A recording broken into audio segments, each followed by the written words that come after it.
Welcome to જેતુસ kitchen.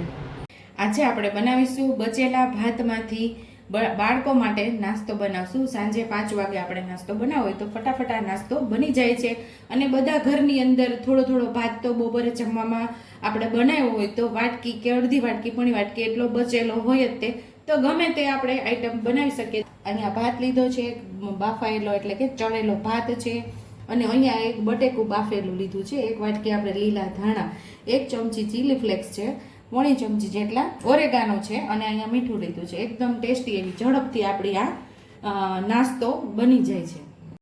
જે ભાત છે એ બાઉલની અંદર આપણે લઈ લેશું. બટેકાને આપણે મસળી લેશું સાથે જ.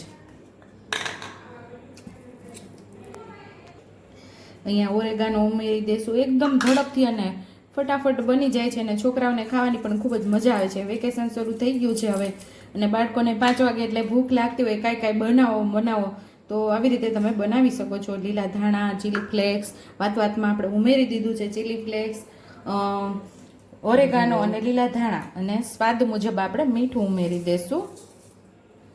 આ બધું સરસ આપણે મિક્સ કરવાનું છે. 1 ચમચી આપણે તપકીર ઉમેરશું બાઇન્ડિંગ માટે. તમારી પાસે તપકીર ન હોય તો કોર્નફ્લોર પણ ચાલે, એ પણ ન હોય તો ચોખાનો લોટ પણ ચાલે. આપણે એક પેન લઈ લીધી છે, પેનમાં તેલ ઉમેરી દેશું. આપણે એક પાટલી લેશું, એની ઉપર થોડું તેલ ઉમેરશું અને તેલવાળી આપણે પાટલી કરી લેશું.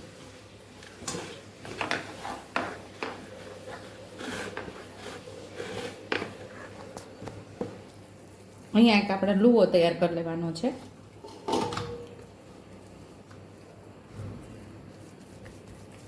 આમાં આપણે 2 લુવા તૈયાર થશે.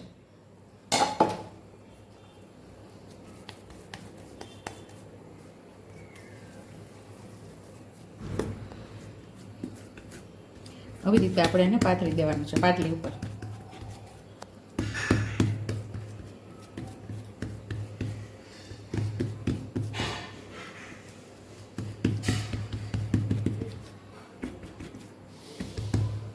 બસ હવે અહીંયા આપણું તેલ ગરમ થઈ જાય એટલે આપણે કટ કરીને ઉમેરી દેવાનું છે. ગમે તે તમે શેપ આપી શકો છો આને.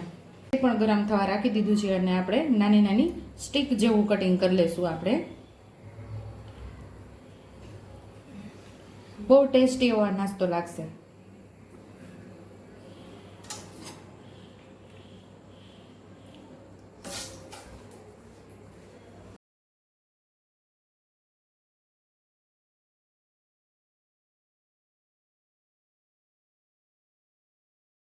હવે આપણે નાસ્તાને તેલની અંદર ઉમેરી દઈશું. નાસ્તાને આપણે સાઈડ ફેરવી લેવાની છે. 2 સાઈડથી સરસ આપણે ક્રિસ્પી એવું તળી લેવાનું છે.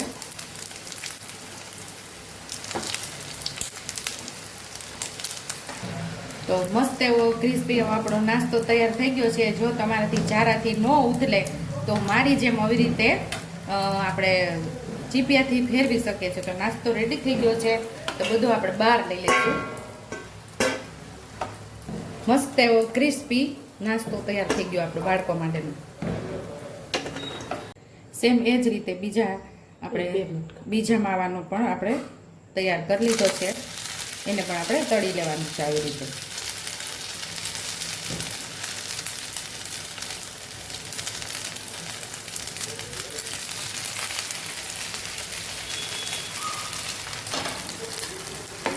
તો 2 લુવાનો નાસ્તો આપણો રેડી થઈ ગયો છે સરસ. ને બીજી વારે પણ એવી રીતે સરસ આપણે ક્રિસ્પી કરી અને તળી લેવાનો છે.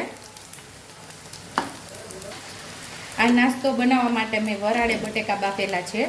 પાણીની અંદર બટેકા બાફો ને તો તમે આખા બટેટા બાફજો અને તરત પાણીની અંદરથી બહાર કાઢીને 1 કલાક આપણે રાખી દેવાના, ઠંડા થવા દેવાના. એટલે એમાં જરા પણ બિલકુલ પાણીનો ભાગ ન રહીને તો મસ્ત એવો તમારો આ નાસ્તો તૈયાર થશે.